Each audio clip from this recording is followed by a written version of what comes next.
And I'm going to run you through the 8-stage model of the serve with the example of Ash Barty.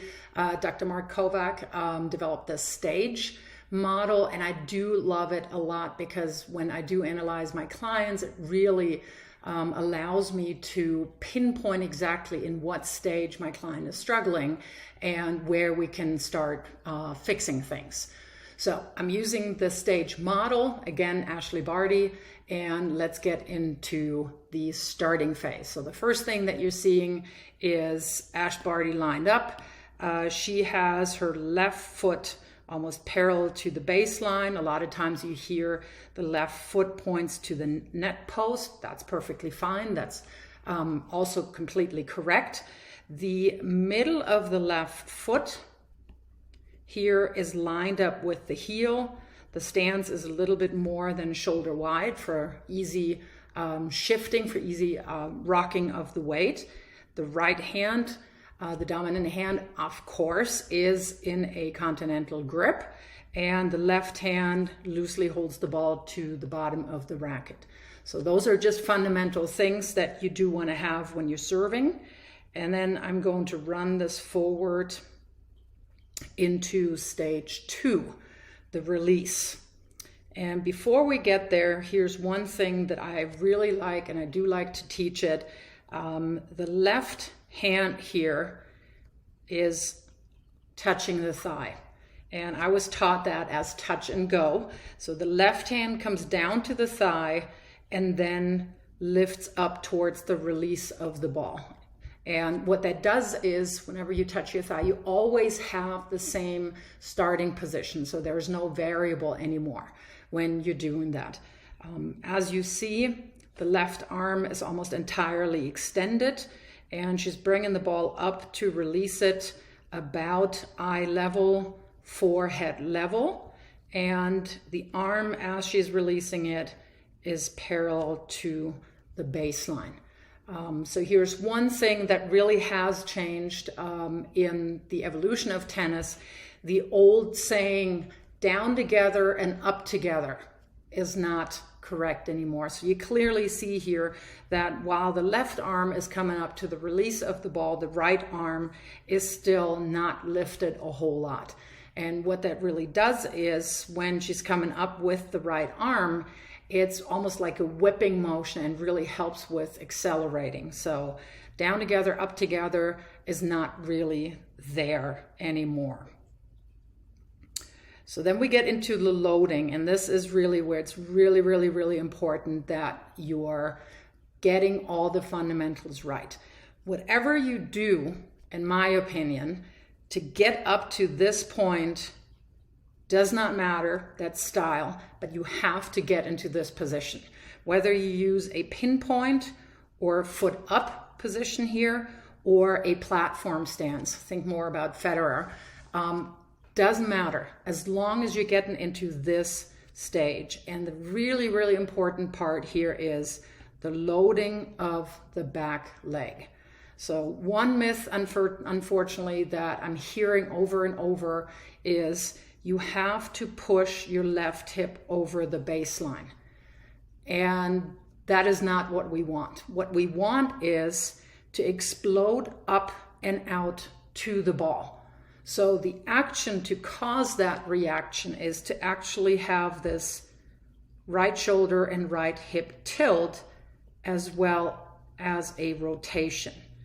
Because what we don't want to do, like a pitcher, releasing the ball forward, fast and low. That's not the sport that we're playing. So the serve also being like a throwing motion is also not correct in my mind if we think about a pitcher, because again, you want to go up to the ball, and to do that, you have that really heavy load on your back leg, off your back leg. Now, the other thing that a lot of times you will hear is, or I hear that is like, I have to use my legs, I have to use my legs. Now, do be careful that you're not sinking too low. If you think you have to load like Boris Becker in the day, you're doing too much. He was absolutely an exception in sinking down that low. The guy also has had 2 knee replacements, and I think 2 hip replacements and 1 knee replacement. So that's maybe one of the idiosyncrasies that he perfected. But us mortals, we don't need to sink as much. So whatever Ash Barty here is perfectly fine. So the next stage then is the last phase the last stage in the preparation. It's called the cocking stage, and the key parts here is the inside of the elbow, look to the sky, eyes look up, nose looks up, the racket dips down with the tip of the racket to the ground, and the chest points up. And to my mind, this is the phase that gives rec players the biggest trouble, and it actually gave me the biggest trouble. I never achieved as much flexibility that this happened for me. Hence, my serve was also not necessarily my biggest strength. And this was something where I just did not have the flexibility. I did not have the strength to achieve this exact cocking position. So this is something that's really important. And I think, to my mind, this is one of the biggest differences between pro players or high-level college players to rec players, because this is just something that you do have to have that physical ability to do. Then the next phase that we're getting into is the acceleration phase. And here's another thing that I do want to give you something to look out for. You do see that here, that she's pretty much still side on to the net. A lot of players have already rotated open here and facing the net, and you want to stay side on. And again, it's that shoulder over shoulder and hip over hip, only that this time it's reversed.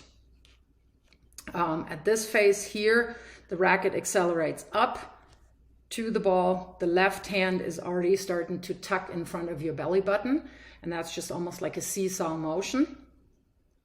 And then, of course, you get into contact, where ideally a great kind of cue is try to keep your eyes on the ball. Try to see contact here. You're not going to see it. Again, it's way too fast.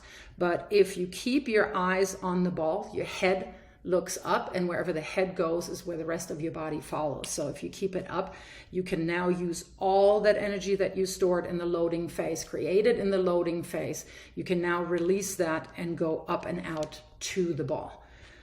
You also see that she's not exactly fully extended. So there will always be this degree here of a tilt. We don't see that here from this perspective, but if we had a side view, there's about a 45-degree tilt of the upper body. So this fully extended is also not quite correct. The only thing that I see here that's fully extended is the right arm. And what I also do want to point out is just see how she's lifting up there. And it's not because she's deliberately jumping. That's not the point of the serve.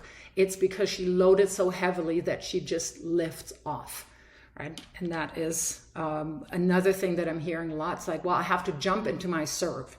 If you have not really taken care of the previous stages, especially the loading and then the cocking phase, it's really difficult to jump and still have a well-coordinated and controlled serve.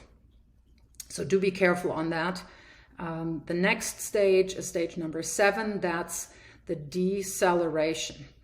And you're seeing here as Ashley was going up to the ball, she was leading with the edge of the ball.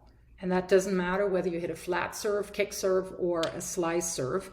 You're leading with the edge, and then the thumb starts to rotate up and out. So that's your pronation there to make sure that at contact point you're squared up or brushing in the distinctive motion that you want to achieve, depending on what kind of spin you're giving the ball. And then you're seeing the full rotation out, so that actually the side with which you hit the ball points to your right if you are a right-hander. Left hand is almost entirely tucked, and The deceleration happens here. The racket still comes over and around to the left. So you do want to finish across your belly button here, tucking the racket in. And then this is the finish. So, and this is again something that I'm seeing a lot, that a lot of players work on that, and I'm thinking that's probably on the advice of their coaches, on achieving this here, that kick up. That again is just a finish that happens because you put in all the work before. That's just a consequence, that's a function of what you did before. Because the kick up here is just a way of your body to find balance, as is the throwing back of the left arm. So don't spend too much time in this, because this is not where you generate any power or control or anything. It's in the loading, cocking, and the preparation, the release phase. It's always in the prior stages. This is just the finish. You're done. Let your body do what it needs to do to find balance. And then I've just added this here because a lot of players go out and practice their serves and finish, and then they go get the next ball. So if you do have buckets of serves that you want to serve, make sure that you also recover and prepare for the next ball, right? Just mimic that split step, going back behind the baseline if you're in that position, and maybe even shadow swing a forehand or a backhand, because that is so essential. You're not done yet. You're only done after you're split stepped here, like Ash Barty, in preparation for the next ball. So I hope you like this video. I will use this 8-stage model a lot because, again, I find it very, very helpful, and I really do appreciate that Dr. Mark Kovacs makes his knowledge so accessible and usable for the rest of the world. So if you like this video, please consider subscribing and sharing my channel with your friends.